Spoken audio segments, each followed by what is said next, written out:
All right. Hopefully this thing is working and you're getting audio. I got new lavalier mics. Lots of uses for these. If there's a potential upcoming podcast, this is going to be my backdrop for it. Hopefully this is going to be the mic. We'll see how that goes. I think it sounds like a really good idea. I'm looking forward to doing that with Chris.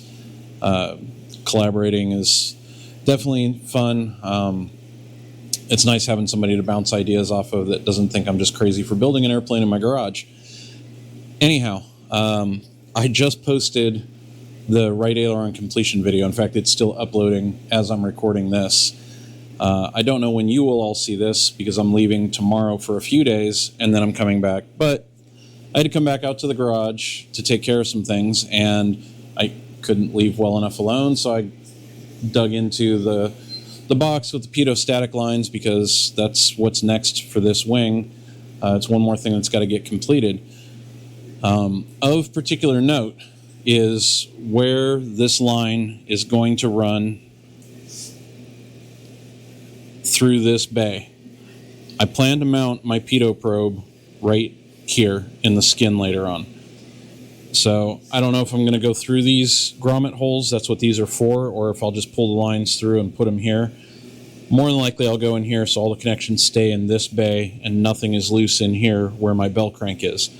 The problem, as you can see, I mean, there will be grommets in these holes, but there's nothing to really secure this line from rubbing or getting caught somehow in the bell crank for the aileron. I saw on somebody else's build log where they built a bracket that mounts between these bolts and comes up and has a couple of holes in it for grommets to help secure this in the middle. I like that idea. Unfortunately, there's two reasons I can't do that on this. One, these are not the stock Vans brackets. These have a radius to them because they are milled out of aluminum. So I couldn't get a bracket to come nicely off the front of this without interfering with that. The other reason is these are thicker since they're made of aluminum, and the bolt has sufficient thread sticking through the nut plate on the back right now, but if I add anything extra to this, I'm going to lose my extra threads down there and I won't have as good of a bite. And there's no way I'm risking the safety and security of the controllability of flight of this airplane by putting shorter bolts on here just to have a bracket. So the solution I think I've come up with is there's these holes. I think they're tooling holes, not 100% sure, in the webbing of the spar. They already exist. So I'm going to utilize one of these. Not sure which one yet. I like the idea of using this one. Might make it slightly bigger for a bolt. Don't think that's going to hurt anything. And I'm going to make a bracket that goes right here, bends up, and has two holes in it for grommets so that the tubing will come out, pass through another pair of holes right there, and that'll keep it secure midway through where it has to pass this bell crank.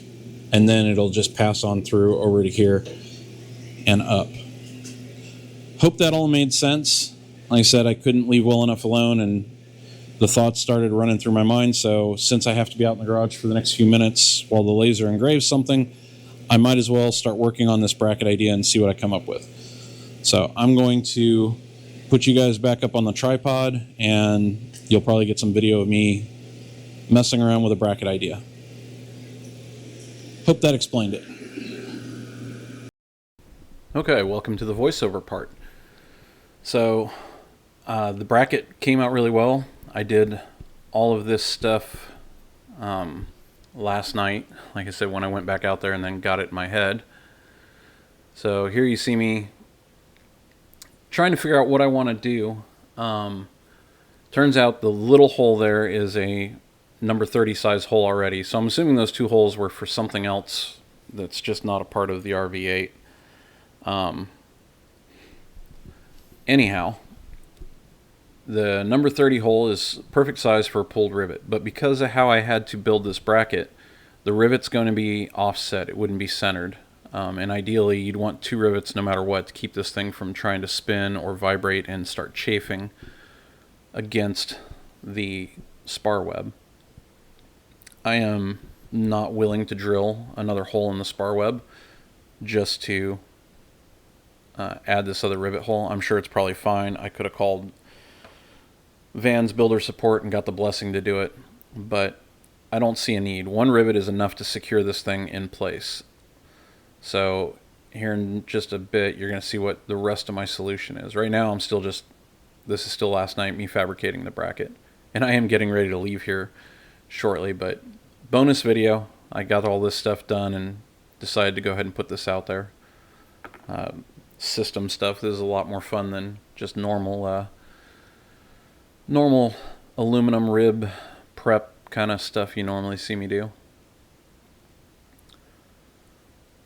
So there I cut some 032, bent it. Now I'm just going to clean up all of the edges. I've got it marked and drilled for the bushings, the little snap bushings that are going to go in there.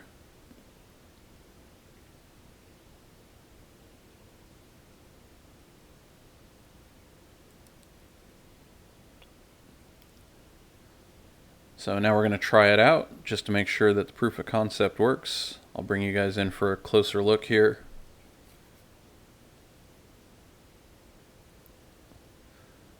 So now, even if the bell crank somehow came all the way back, which it won't be rigged to do it, to the spar, there's no way it can interfere with the lines or that bracket.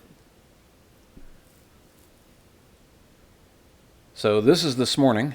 I primed that part, and except for the bottom mating surface, I just scuffed and cleaned it. And the reason I didn't prime it is because, as you see, I'm mixing up a tiny bit of Pro Seal. That's going to be my solution for not having a second rivet in it and keeping this thing from vibrating and chafing and or trying to twist and rub that spar web raw. So I'm just lightly buttering the bracket. I'm using a number 30 size pull rivet in that hole to hold it in place, and I'm just going to give it a nice little push down to seat it and get it twisted exactly the way I want. And that's it.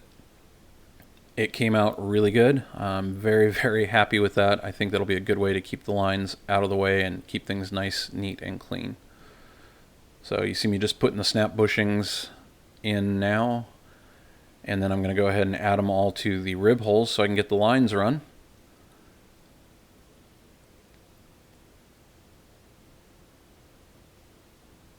And here you see me running the lines.